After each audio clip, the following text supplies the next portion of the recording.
अब मैं जय जय श्री राम के नारे के साथ में हमारे हिंदुत्व के ध्वजवाहक आदरणीय उत्तर प्रदेश के मुख्यमंत्री आदरणीय योगी आदित्यनाथ जी को मैं सादर आमंत्रित करता हूं कि आज की जनसभा को संबोधित करेंगे।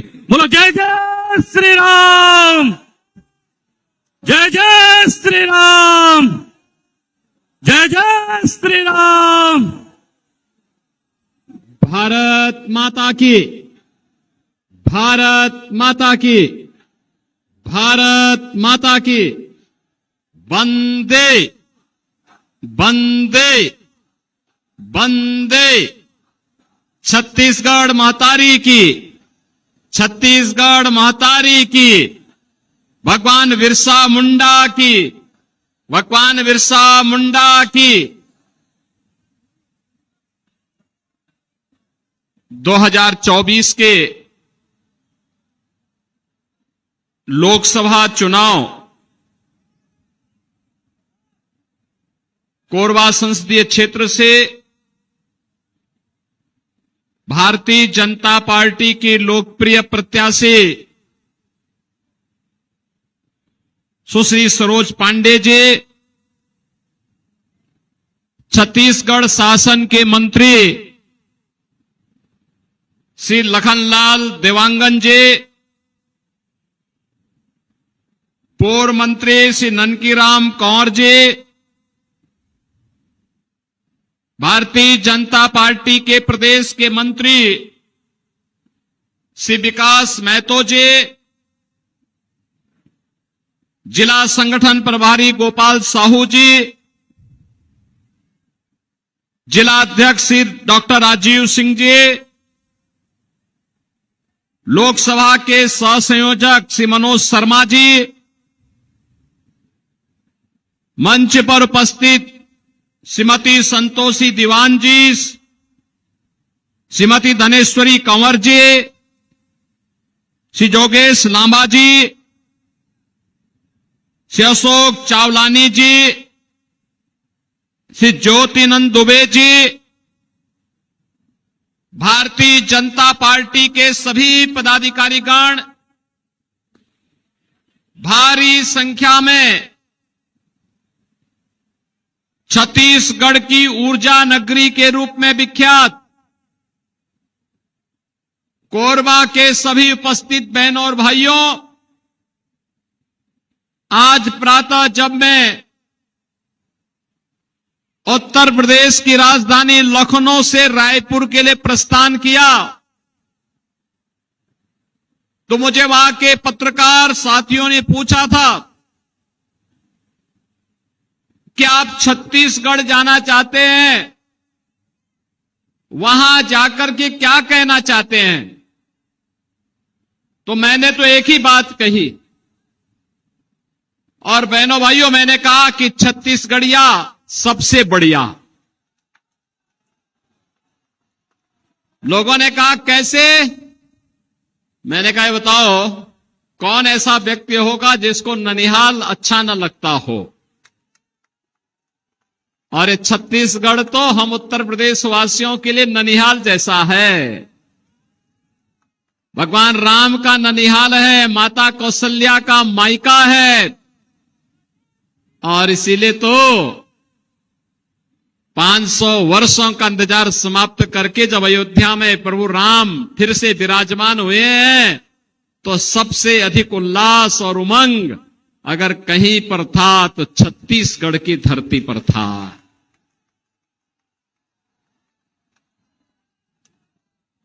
बहनों और भाइयों, ये छत्तीसगढ़ की धरती है। जब राम को वनवास जाना पड़ा था तो छत्तीसगढ़ में ही उन्होंने सबसे पहले शरण ली थी। और बहनों और भाइयों, एक संकल्प ऋषि मुनियों को, समाज के सज्जन प्रवृत्ति के लोगों को निस्सरहीन करहो मही भुज उठाए प्रण कीन के संकल्प के साथ इसी छत्तीसगढ़ की धरती का एक सिंहनाद भारत को राम राज्य की ओर ले जाने के लिए प्रभु राम ने किया था। और इसलिए भाइयों बहनों, आज जब हम लोग यहां पर आए, तीसरे चरण में आपको चुनाव करना है। आपको देखना होगा, पिछले 10 वर्ष में आपने मोदी जी के नेतृत्व में बदलते हुए भारत को देखा है।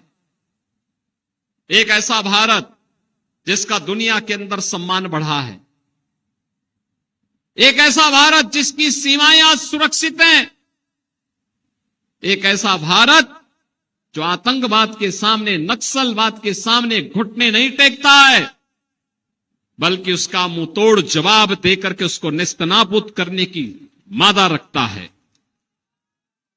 एक ऐसा भारत जो अपने नागरिकों को सुरक्षा भी देता है तो संरक्षण भी देता है, विकास के बड़े बड़े कार्य लेके आता है, highway, railway, expressway, IIT, IIM, AIIMS, 1 district 1 medical college, हर घर नल की योजना, ये भारतीय जनता पार्टी की पहचान बन रही है। भारतीय जनता पार्टी सरकारों की पहचान बन रही है। और गरीब कल्याणकारी योजनाओं की तो कोई सानी नहीं। याद करिए 2014 के पहले सरोज जी भी सांसद थी और लगातार छत्तीसगढ़ की आवाज संसद में उठाती थी कि छत्तीसगढ़ में हमें विकास चाहिए। भूख से लोग देश के अंदर मरते थे कांग्रेस की सरकार के समय, किसान आत्महत्या करता था, नौजवान पलायन करता था, बेटी और व्यापारी असुरक्षित थी और देश के अंदर आतंकवादी कहीं भी घुसपैठ करके बम विस्फोट कर देते थे। आज तो क्या स्थिति मोदी जी ने बनाई, कहीं पटाखा भी जोर से फटेगा तो पाकिस्तान पहले सफाई देता कि हमारा हाथ नहीं है, क्योंकि उसे मालूम है ये नया भारत है। अगर कहीं गलती से भी पाकिस्तान का हाथ सामने आया तो भारत की बहादुर सेना पाकिस्तान के अंदर घुस करके मारेगी और पाकिस्तान को फिर जवाब देते हुए नहीं बनेगा। बहनों और भाइयों, देश के अंदर एक समय था, कांग्रेस के समय जनता भूखों मरती थी, और इधर मोदी जी के समय में और भाजपा की सरकार के समय तो छत्तीसगढ़ में फ्री में चावल, और मोदी जी पिछले 4 वर्ष से 80 करोड़ लोगों को फ्री में राशन की सुविधा का लाभ दे रहे हैं। पूरे देश के अंदर फ्री में राशन की सुविधा। अब तुलना करिए, कांग्रेस के समय भूखों मरते थे। 1947 में भारत से बड़ी ठसक के साथ पाकिस्तान अलग हुआ था। वे समझता था कि अलग होकर के हम लोग बहुत धनवान हो जाएंगे। आज आप देख रहे होंगे भारत 80 करोड़ लोगों को फ्री राशन दे रहा है और पाकिस्तान की 23 करोड़ की आबादी है, वे भूखों मर रही है। पाकिस्तान में भूखों मर रहे हैं लोग। बहनों और भाइयों, 60 करोड़ लोगों को देश के अंदर 5 लाख रुपए की स्वास्थ्य बीमा का आयुष्मान भारत का कार्ड, यह भारतीय जनता पार्टी और प्रधानमंत्री मोदी जी की देन है। जो कांग्रेस के लोग कह रहे हैं कि कांग्रेसी तो कमीशन खाने के आदी हैं, उनकी कमीशन खोरी को मोदी जी ने पूरी तरह लगाम लगाने के लिए ही गरीबों के जनधन अकाउंट खोल दिए कि दिल्ली से कोई पैसा भेजेंगे, रायपुर से कोई पैसा मुख्यमंत्री जी भेजेंगे तो पैसा सीधे अकाउंट में जाएगा, बीच में कोई कांग्रेसी दलाल उसमें डकैती नहीं डाल पाएगा। 12 करोड़ गरीब किसानों को प्रधानमंत्री किसान सम्मान निधि का लाभ, 12 करोड़ गरीबों के घर में शौचालय, 10 करोड़ गरीब महिलाओं को आर्थिक स्वावलंबन के साथ जोड़ते हुए महिला स्वयंसेवी समूह के सशक्तिकरण का कार्य, और 10 करोड़ गरीब परिवारों को रसोई गैस का फ्री का कनेक्शन उपलब्ध करवाने का कार्य हो। देश के अंदर 4 करोड़ गरीबों को एक पक्का मकान प्रधानमंत्री आवास योजना का मिला। उत्तर प्रदेश में हमने 56 लाख गरीबों के मकान बना दिए।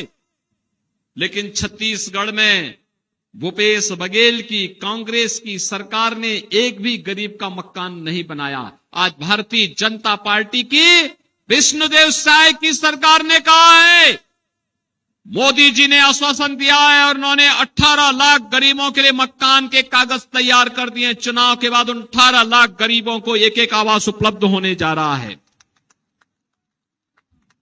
बहनों और भाइयों, 2.5 करोड़ गरीबों के घर में बिजली के फ्री के कनेक्शन, ये मोदी जी की गरीब कल्याणकारी योजनाओं का हिस्सा है।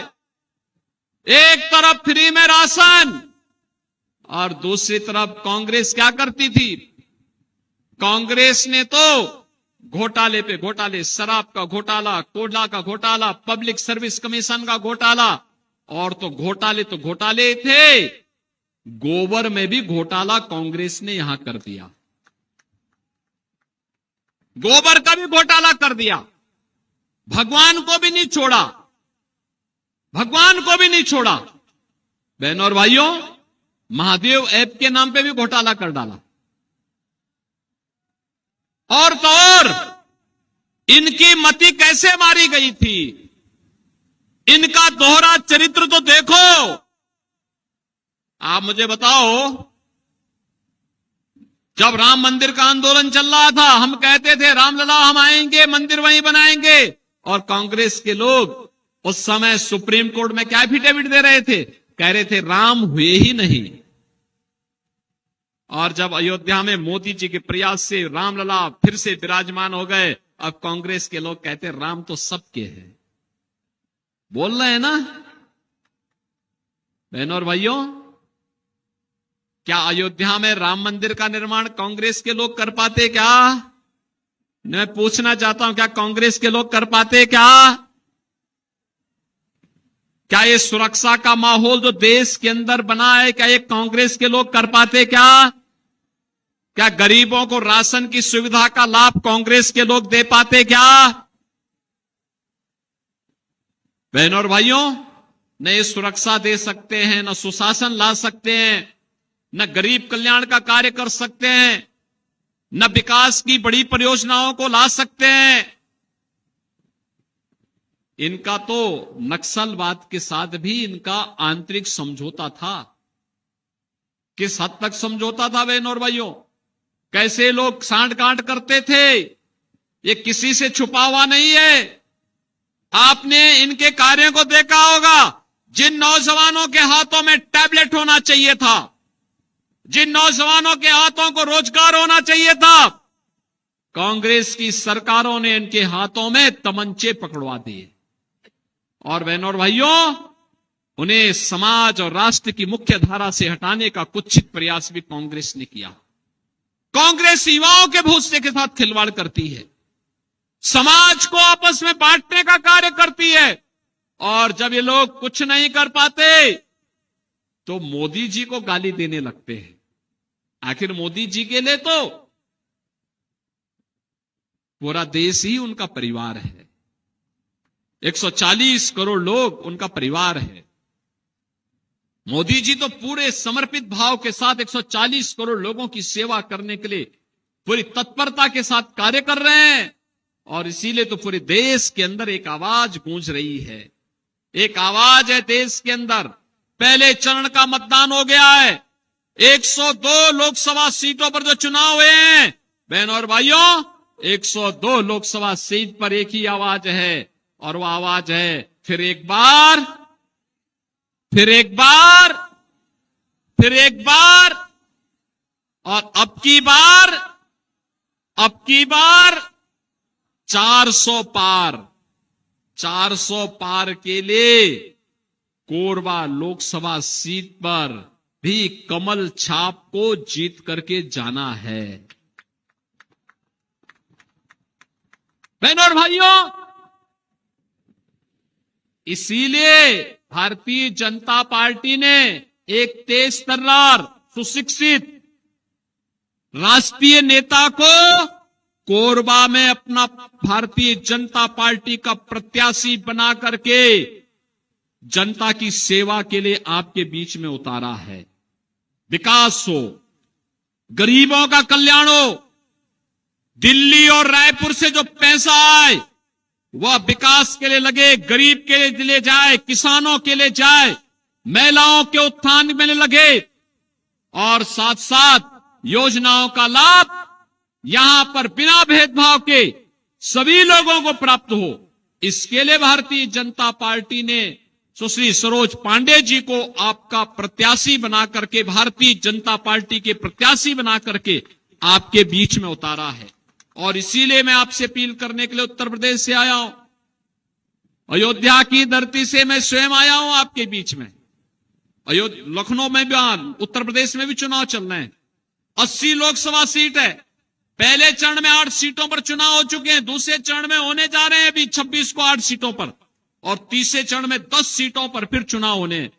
लेकिन फिर भी हमने कहा नहीं, कोरबा तो जरूर जाएंगे एक बार। और बहनों और भाइयों, इसीलिए कोरबा आए हैं, प्रभु राम की धरती का संदेश लेकर के आए हैं, और ननिहाल के लोगों को बताने के लिए आए हैं कि अब अयोध्या में रामलला आ गए हैं, निश्चिंत रहिए, राम राज्य की स्थापना मोदी जी के नेतृत्व में होने जा रहा है। इसके लिए आत्मनिर्भर भारत चाहिए, इसके लिए विकसित भारत चाहिए, और विकसित भारत के लिए मोदी जी फिर से चाहिए। और मोदी जी के लिए आवश्यक है कि कोरबा लोकसभा सीट में भी कमल छाप कि प्रत्याशी के रूप में सुश्री सरोज पांडे जी भारी बहुमत से विजयी बनकर के जाए। सहमत हैं? सभी लोग सहमत हैं? लेकिन बहनों और भाइयों, आपको एक काम करना पड़ेगा इसके लिए। मोदी जी का प्रतिनिधि बन करके और सरोज पांडे जी का प्रतिनिधि बन करके घर घर जाना होगा, एक एक वोट को मतदान केंद्र पर ले जाना होगा। जब 7 मई को चुनाव होंगे तो इस कार्य को करना होगा। सहमत हैं? सहमत हैं? जाएंगे, भाजपा को जिताएंगे, कमल खिलाएंगे। बहनों और भाइयों, अगर आप सहमत हैं तो भारत को दुनिया की कोई ताकत अब रोक नहीं पाएगी, यह मैं विश्वास के साथ कह सकता हूं। और इसलिए मेरे साथ आप बोलेंगे, भारत माता की, भारत माता की, भारत माता की। बहुत बहुत धन्यवाद। जय जय श्री राम।